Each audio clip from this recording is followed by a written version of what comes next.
Oh, I dropped all my books on the floor. Hey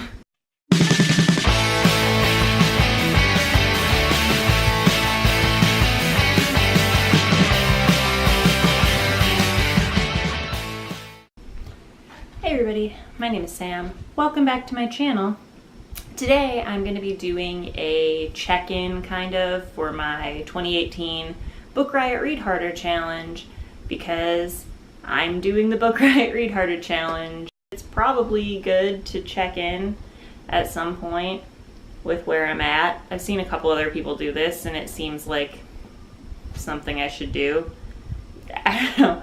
Actually, as of today, I have completed 18 of the 24 prompts for the Book Riot Read Harder challenge, and I have another one that I've started but haven't finished yet. So I'm doing pretty well. I'm actually pretty proud of myself. Last year I didn't even really come all that close to finishing, so the fact that I am, 5.5 books away from the end is pretty rad. I'm into it. So I'm gonna just go through each of the prompts and then either tell you what I have read or am currently reading, or what I maybe plan to read for the ones that I haven't finished yet. Probably don't need much more of an introduction than that. I don't know why I'm still talking. Get on with the video, Sam. Get your life together.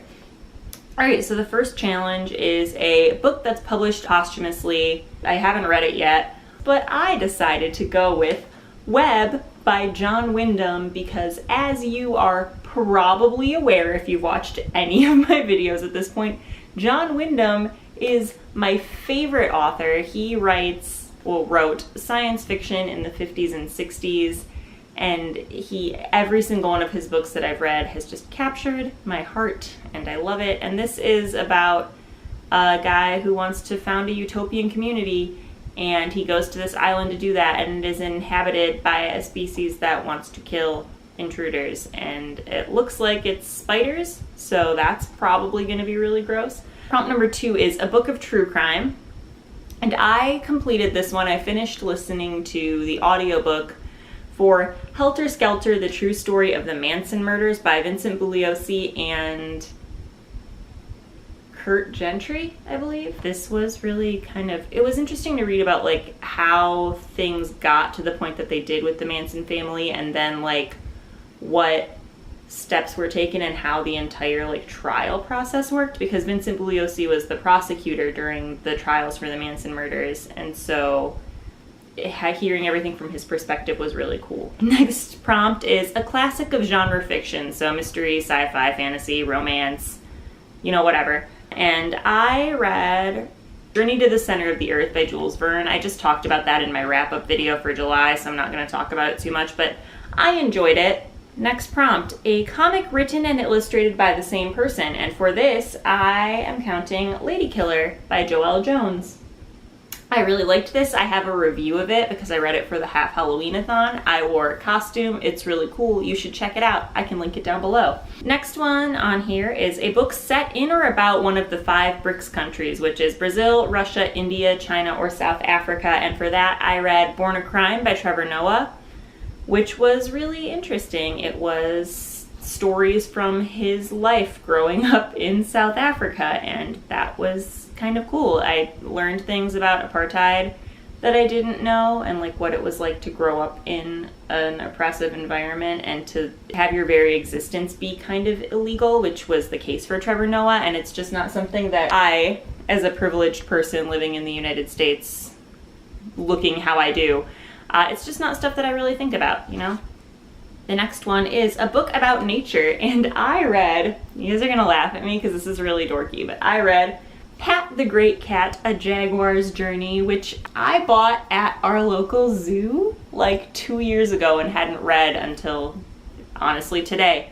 It's the story of the jaguar named Pat that we had at our county zoo up until last year. It was 1 year ago, almost to the day, they had to put him down because of kidney failure. But he had been living in the rainforest in Belize and got injured and had some issues with some cattle farmers and wound up in a jaguar kind of preserve, and he was brought here to introduce some new DNA into the gene pool. And it's just kind of the life story of Pat the jaguar, who was my favorite thing at the Milwaukee County Zoo.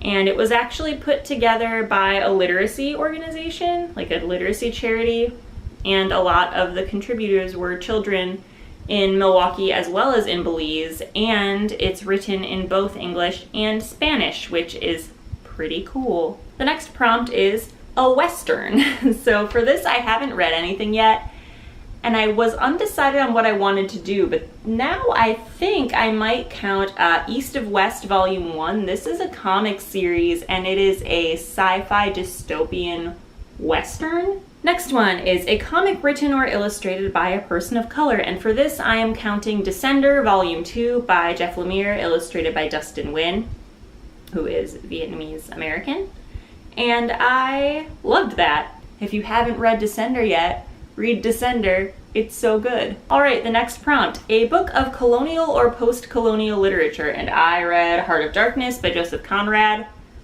I didn't like it, it wasn't good. I don't recommend it. Next one is a romance novel by or about a person of color, and I haven't read this yet, but I just got the audiobook for The Wedding Date by Jasmine Guillory. I think I pronounced that correctly. I found this on a list of romance by people of color, and this one comes highly recommended by Roxane Gay, so I'm excited to read it. Next one is a children's classic published before 1980. And for this, I read Are You There, God? It's Me, Margaret by Judy Blume, which I read for the first time when I was like 12 or something.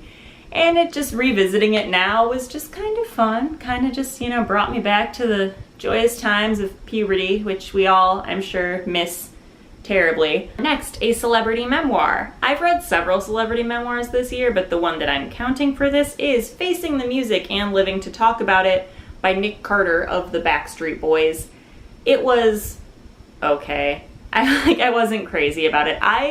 It just came across as a little bit preachy though, because it was him talking about his struggles with drugs and alcohol and kind of how he's been dealing with going through recovery and all of that. And while I appreciate his journey and I'm very glad that he is on the road to recovery, it just came across as very like, if you drink, you're gonna ruin your life. And I don't think that that's necessarily true. Alright, next is an Oprah's Book Club selection, which I was planning on reading White Oleander by Janet Fitch for this. I've read that before, but I was planning on rereading it.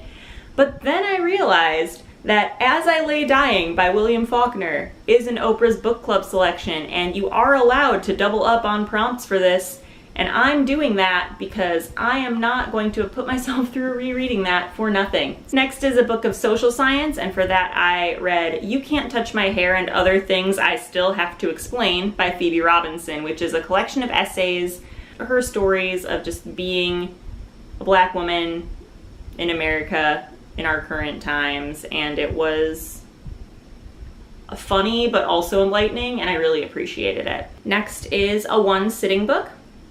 And for that, I have Talking as Fast as I Can, From Gilmore Girls to Gilmore Girls and Everything in Between by Lauren Graham. I like it. Lauren Graham is really great and funny. Gilmore Girls is one of those shows that I watched growing up, and so I have a sentimental attachment to it. And I don't know, this was just a fun, nice celebrity memoir. Next is the first book in a new to you YA or middle grade series, and for that I read Who Could That Be at This Hour by Lemony Snicket. This is the first book in the well, it's not really a prequel series, but it kind of is, but it's set in the same universe as the series of Unfortunate Events books.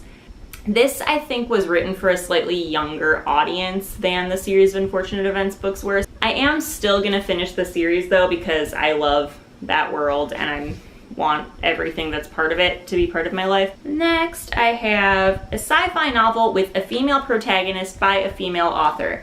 I have not read anything to count for this yet this year, which is surprising, but most of my sci-fi for this year has been written by white men. This is what I'm leaning toward because I've wanted to read this for so long. Yargo by Jacqueline Suzanne. This I could have counted as my book published posthumously as well.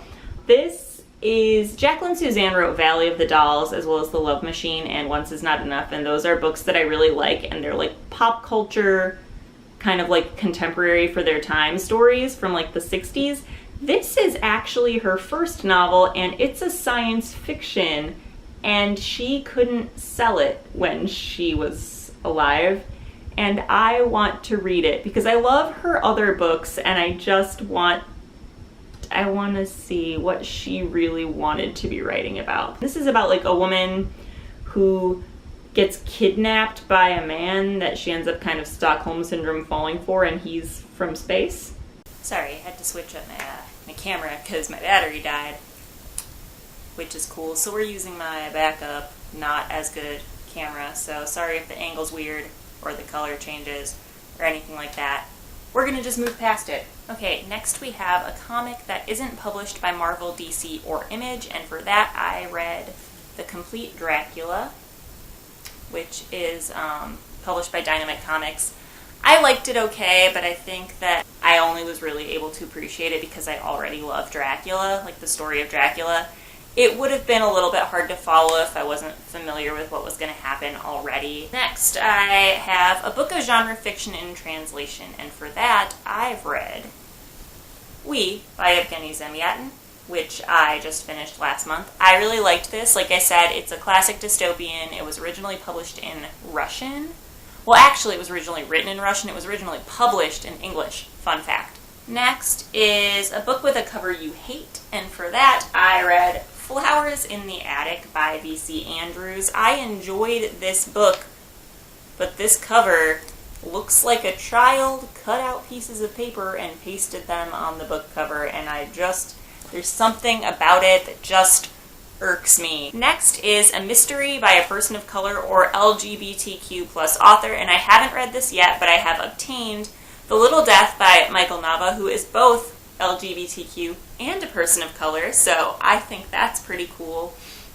It's the first in a series that he has, so if I like it, maybe I'll continue the series, but who knows. Next is an essay anthology, and for this I am counting for a second time You Can't Touch My Hair and Other Things I Still Have to Explain by Phoebe Robinson, because like I said, it's an essay collection about her life. Next is a book with a female protagonist over the age of 60, and for this I haven't finished it yet, but I am a little over halfway through Our Doris by Charles Heathcote, which is it's like a slice of life story about this little older lady named Doris.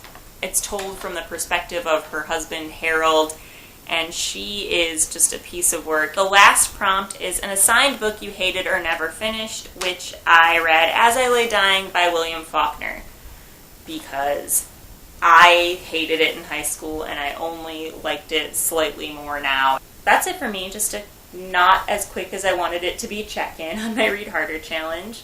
Find me on social media, links are down in the thing. Have a great day.